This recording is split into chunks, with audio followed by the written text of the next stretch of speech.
You're live. Hi, everyone.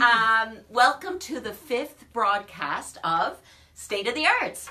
I'm Lisa Moore. I'm a writer and visual artist and an assistant professor in the English department here at Memorial University. And State of the Arts is a program that explores the faculty here at Memorial in the arts faculty, in the Humanities and Social Sciences faculty. We look at research and teaching and just figure out what people are doing and how that research really explores this moment in time and space here, this historical moment where we're all living and breathing and studying. And I'd especially like to thank Janet Herron, who is the producer of State of the Arts and also the technician and also the brains behind the operation. Today I am very fortunate because I have not one but two special guests, Elisabeth de Mariaffi and George Murray. And they're both writers. They were writers in residence here at Memorial University in the past semester. And we're going to talk about their new books, which are, for George, is Aphorisms. It's called Quick, and it's a book of poetry. And for Elisabeth de Mariaffi, Hysteria. So Elisabeth is the critically acclaimed author of 3 books, the Scotiabank Giller Prize nominated How to Get Along with Women in 2012, the literary thriller The Devil You Know in 2015, and she has just followed those 2 fantastic books up with this thriller, a real psychological thriller, which came out in March 2018. Elisabeth has also written poetry and short fiction. It's been published all over the place. She has an MFA in creative writing, and she has taught and mentored students at the UBC Creative Writing Program, at the Humber Creative Writing Program, and as I said, most recently here at Memorial University. She offers master's programs all across the country, and she was born and raised in Toronto. Correct. But now she lives here, here in St. John's, Newfoundland. And George is the author of 9 books, 6 books of poetry, including The Hunter in 2003, The Rush to Here in 2007, White Out in 2012, and if you can cast your mind back to 2012, you'll have an idea of why a book might be called White Out, and 2 books of aphorisms, Glimpse in 2010, and following up with Quick in 2017. And a really gorgeous, gorgeous children's book, which is beautifully illustrated and just lyrical and gorgeous in every way. His work has also appeared in magazines and journals around the world, and he's written for Granta and the Globe and Mail and the Iowa Review, the London Magazine. Pretty much all over you can find George's work. He was also ran the very successful book website, bookninja.com, and anyone out there want to just beg George to start that up again, please do so. He teaches poetry at the University of Toronto, as well as in the low-res faculty. He teaches at UBC. He's taught all over, and I think we can begin. Are you guys ready? Yeah. Thank you so much for inviting us. I'm really glad you're here, and I know you're busy people. You're all over the place. You're going everywhere. You're teaching everywhere. You have children. So I'm really grateful that you're here. Elisabeth, I'm going to start with you, but I just want to say that while we, so these guys are married. To each other. True story. Even. Yeah. And so I know you know each other's work intimately. And so I'm thinking, if it's okay with you guys, you can just leap in and, not exactly finish each other's sentences, but if you have something to say about each other's work, please feel free to do so. So I wonder, Elisabeth, if you could start with just telling us a little bit about this book. Sure. Yeah. So Hysteria actually begins at the tail end of World War II, and we meet the protagonist, Heike Lerner, as she's walking. She sort of manages to walk out of Dresden a couple of days ahead of the firestorm, and it's sort of almost a happy coincidence. So in that beginning few pages, we kind of see her, and she actually walks all the way across Germany. But in that moment that we meet her, she's actually just lost her younger sister. So the kind of panics trying to look for her sister in this wilderness that is also a war zone. And then we don't see her again until 1956. And when we see her again, her circumstances have changed quite dramatically. She's living in upstate New York. She's married to a prominent American psychiatrist. And it's in lots of ways a very Tony life. And yet something is not quite right. So a lot of what interested me about this character was that she'd had this very independent crisis-based situation in her young life, and where she's living in New York is very, very protected and in fact isolated in many ways. And she has a young son who she spends a lot of time with, and in the early part of the book she takes her son for a swim at the pond, where they have a very uncanny experience with a little girl who appears out of nowhere and then disappears just as quickly again. And from that moment on, everything changes. Okay, that was a fantastic synopsis. This book is about a whole whack of things. It has fairy tale themes and references. I think it has a touch of the supernatural, or the supernatural is implied. It's about psychiatry. It's about pharmaceuticals. It's about misogyny. It's about the control of narrative, particularly, by men, even when they're women's narratives. And certainly it's a vehicle for you to think about feminism or discuss feminism. I mean, I hardly know where you can begin with this, because there's so much you can say. But I think I will just ask you, and this is just like a splinter of all we could talk about the supernatural, because I'm seeing the supernatural as a subject matter in a whackload of books right now. And I'm wondering if that has to do with the kind of social and political tension that we're living with at this moment in time. Yeah, I think that's actually a really interesting way to look at it. I think what we get with the supernatural is another riff on unreliability, but where the unreliability is actually coming from ourselves. What is real? What's true?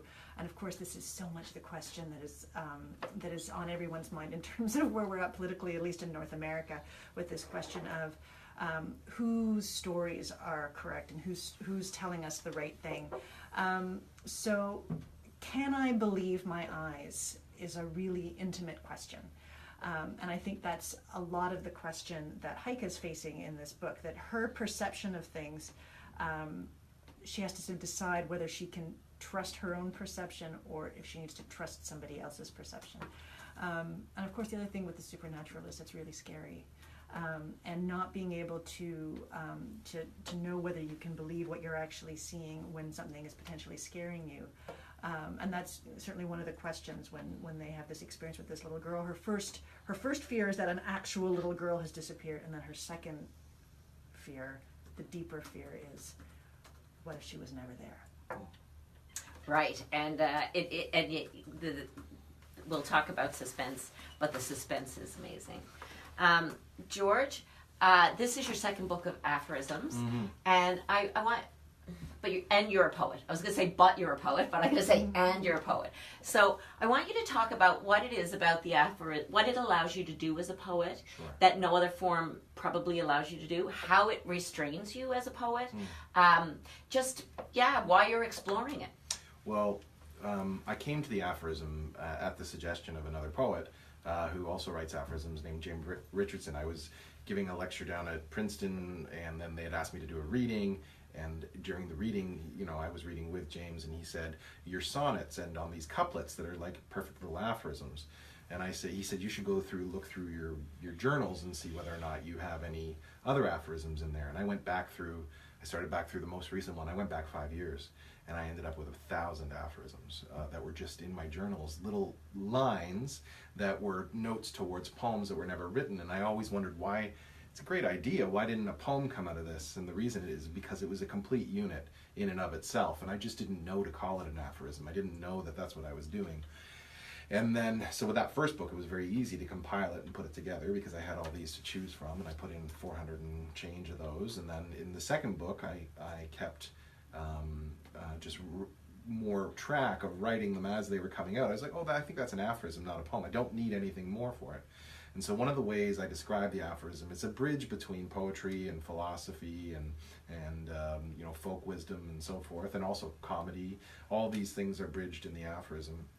So the aphorism is a way of, I call it a poetic essence for me. And what it is if you took a poem and you removed all the poetry from it, what would you be left with? And like if I had to describe to you a poem in one line, what would it be? What would be the theme of that poem? Or what, not theme, I hate that word, but what would be the, how would I break that down, distill it into one line? And the aphorism allows me to deliver a thought. The best kinds of aphorisms are the ones where you feel like it's something that should have been said before. You should have heard this somewhere. I'm sure I've heard this before, but it hasn't been said that way. So it sounds like wisdom. It sounds like, or it takes something that you recognize. Like I have one in my first book that says, turning 40 is like looking up and realizing it's 2 p.m. Right? So you take something like looking up that middle of the day, I got to get my work done before the end of the day, and you add it to age, and you juxtapose those two against each other and say, this is what 40 is like. So, and then other people can take that little epiphany, that moment of realization that I had with a poem. We're teasing it out with beautiful language, and we're sort of it's a poem is like foreplay. And the aphorism sort of gets right to it. So okay. So I didn't know we were going to go there so fast, but let's do it. But it does. It really is, for me. It's a way of restraining myself, because I have a tendency to want to now make something beautiful and say, what does it need? And sometimes the idea does need these other layers that a poem can add. And an aphorism should have more than one layer, like a poem, but it should be as succinct, in my estimation. Different people do it different ways. My estimation should be as succinct as possible, while remaining as crafted and beautiful as possible. Okay, and you have an aphorism, which I am no doubt going to misquote, so you can fix it for me. Sure. But there is an aphorism in here that says, a poem without line breaks is stuttering. Yeah. Is that it? Something like that. So, do you know the actual aphorism? I don't know it off the top of my head. I can probably find it. In the aphorisms, I quite often address things like, themes that run through my own poetry: regret, aging, love, those kinds of things. But then I also address concerns of my everyday, which is, what's the difference between art and not art? What's the difference between poetry and fiction? I say fiction novelists are students of what it means to be us. Poets are students of what it means to be me, right? And that kind of thing. Now that will resonate with some people who are poets. Other people might, try to figure, And so I make definitions of things, So. And I wonder if some of these koans, I think of them as koans as well, or aphorisms, are a bit pugilistic. Sometimes, I'm thinking of. Let me see. I actually wrote one down so that I would be able to quote it properly. Art holds a cloth over the face of life to filter the smoke and deliver the chloroform. Yeah. So exactly. So again. I'm often questioning especially as a poet. It's a different world. So Elisabeth's a novelist and a screenwriter, and people pay her for what she does. I'm a poet. Nobody pays me anything. I do it, in a different way and for different reasons. There are artistic reasons on both ends, but there's also there needn't be any reason beyond art for me, because I have no other consideration. So it's one of those things where I spend a lot of time really investigating my own relationship to art and so forth. And is art is art is it a necessity? You know, if you look into, you know, get into the sociology department, you're looking at Baudrillard talking about seduction, the idea that you're being seduced throughout your entire life in order to forget about death. Art is one of the things that does that. You know, sex, art, work, all these different things, money, they're all seducing us into forgetting that we're slowly sliding towards this existential moment of reckoning. And Thanks for bringing that up. But so I'm always in questioning that. It must be a joy to live with, right? Yeah. So You had to invite the poets. Elisabeth, you know, this book, your Hysteria is, as you mentioned, a large portion of it is set in 1956. So I can feel that you had a tremendous amount of fun, I believe, in getting the clothes right, getting the hors d'oeuvres right at the parties, getting the shoes right. I mean, anyone who loves this kind of sociological detail, really, but also fashion and the cocktails that these people drink. I feel like you had a lot of fun with that. But it's also a very interesting decade, the 50s, because, you know, we're coming out of that war, which you show that bridge, to use your word, you know, the horror of that, and we're entering into the creation of the nuclear family. You're both actually dealing with family in your books, which I'd like to talk about.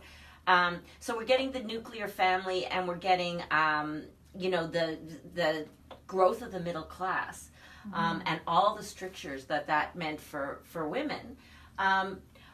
Why are you looking to the 50s in 2018? Like, with historical fiction, I think we are always exploring the now. Absolutely. So what is it about, what brought you back to that era so that you could explore the now? I think for me, every book comes with the story piece first. So, and it's usually very image based. So for me, that image that I've already described, where she's at the pond and the little girl goes under the water, that was really the centering and first image I had of this novel. And everything sort of began to build up around that. And I was really interested in not cottage country as we know it today, but this sort of more pristine version. And in my mind, that was immediately when it was set. And of course, that is the way that we think of the 50s in general. That's, I've said that the thing that was really good about the 50s was the marketing, right? Our marketing of the 50s is all about that sort of pristine, that things were better then. And of course, that's really rampantly not the case. And we know that intellectually that it's not the case. So much of the way that we think about the 50s today is progressive between then and now, and in fact that's not the case. Actually, things were much better for women in the decades before the 50s, and the 50s was this huge regression. So, you know, I would say we often think of Rosie the Riveter, but what we forget about is all the women who were in the workforce, especially during World War II, but even before, like through the 30s and 40s, women were in the workforce in a really different way. So we forget about Rosie the engineer and Rosie the journalist and Rosie the chemist, and all these women that were then forced back, really forced back into the home, which had not been their expectation. There's some really interesting polls. There were dock worker union polls that were taken at the end of the war in the States that showed that upwards of 90% of women did not want to give up their jobs in these unions. So yeah, it was super, super fun to write about the 50s, like on an aesthetic point of view, and almost like that sort of sensualist point of view. There was an immersive quality. Heike, the main character in the book, is very much, I pictured her as kind of a Hitchcock blonde. And that is also, I think, really purposeful, because the one thing we can say about Hitchcock blondes is they all have this immense direction. Like, you look at a character like Grace Kelly from Rear Window, and she's wearing beautiful dresses and she's a socialite, but she also gets all the action in that movie. That the main character is actually laid up, and all the action sequences are Grace Kelly doing things, and that's really what I wanted. Rear Window. Absolutely, yeah, in Rear Window. That's really what I wanted for Heike in my book as well.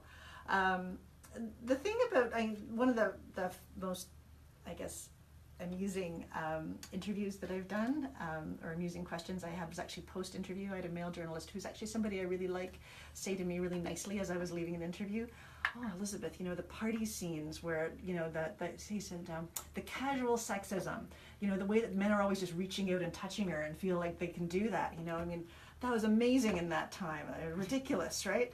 And I actually had this moment where I was like, it took me like a second to realize that he really didn't know, right? And I was like, I've been at that party like literally 1 million times. And just last night. And just last night. Yeah. We don't have to go back to the 50s for that. And so our sense that so much has changed, and I guess both. Our sense that the 50s was like a halcyon time is erroneous, and our sense that so much has changed since that time, that all these bad things have changed since that time, is also, I think, largely erroneous. You talked about it as utopia versus dystopia for a while. We think of the 50s as absolutely. I was really interested in the fact that we write a lot of dystopias right now. There's lots of dystopian books, and when I first sat down to write this, I was sort of thinking about, well, why don't we write utopias anymore? And that was sort of what I came up with, was like, well, as somebody who grew up in the 80s, I can tell you that the last time I feel like we had this sort of sense of utopia was like Happy Days. Like, we used to set everything in the 50s. If we wanted something to seem amazing, we set it in the 50s.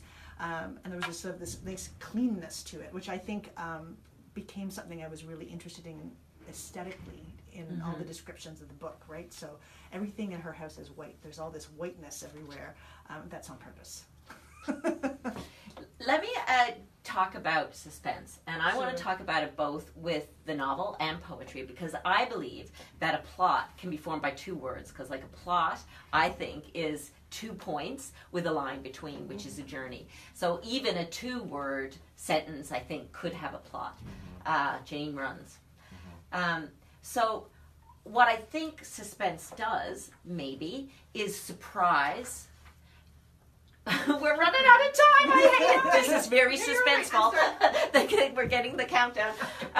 So, I think a sentence or an aphorism surprises us, and it is that surprise that is the plot twist. And of course, with your novel, Elisabeth, there is a constant building of psychological tension, of which there is no relief until, well, I won't even say until, but let me ask you about suspense. What you think it does for a narrative?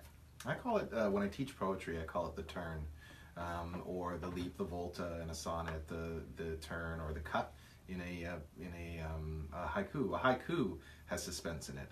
And a lot of people learned haiku as the 17-syllable thing that we did in school, 575.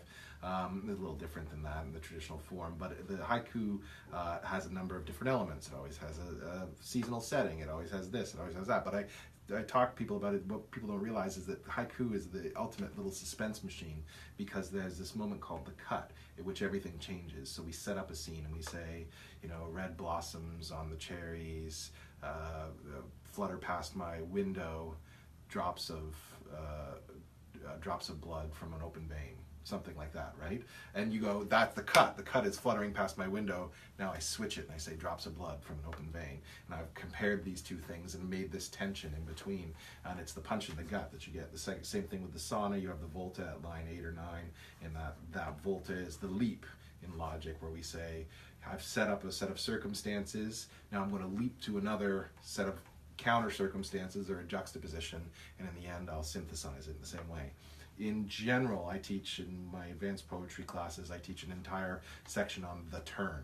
The idea, where is the point in the poem that everything turns and changes? And so if you're a reader of poetry, you're often lulled in, and then all of a sudden you get slapped in the face at the end. Lorna Crozer is a master of this, back in her early work, and certain other poets are able to do this. They bring you in, everything's going along great, the language is beautiful and whatever, and then pow, right in the kisser, right? And so I think that's definitely part of the poetic experience. With Elisabeth's book, it's I've read that book in, as it was being done several times, and each time it was suspenseful, and I actually would say to myself, how does she do this? Like, I know how it's going to end. Yeah. How is it still suspenseful, right? And so... Yeah, I think in a novel, like this novel specifically, I think has two things going on. One of them is like an atmospheric suspense, and that's the part that never, I don't think it abates, because so that's like everything that's going on around the characters in terms of the noises and the way, you know, she's often in the forest. There's a lot of stuff that is sensorially or atmospherically suspenseful or tension building, and then there's the other piece of it, which is the story tension, which I think in a way is very similar, and I think what it has to do with, I think when it works best in fiction, it is actually voice-based, and then if the voice is strong enough. So in this book is written in the third person. My first book, which was also a thriller, was written in the first person, but it's about keeping the reader so close to the protagonist's point of view that the reader begins to build the same expectation that the protagonist is building. So that's really what's going on. So Heike, you know, perceives something, has an idea, sets her expectation, proceeds towards that, and then that's not true. And that gap, or that sort of, you almost kind of come off a cliff for a second, then we have to recalibrate. And that, I think, repetitively is what builds the tension on a story level.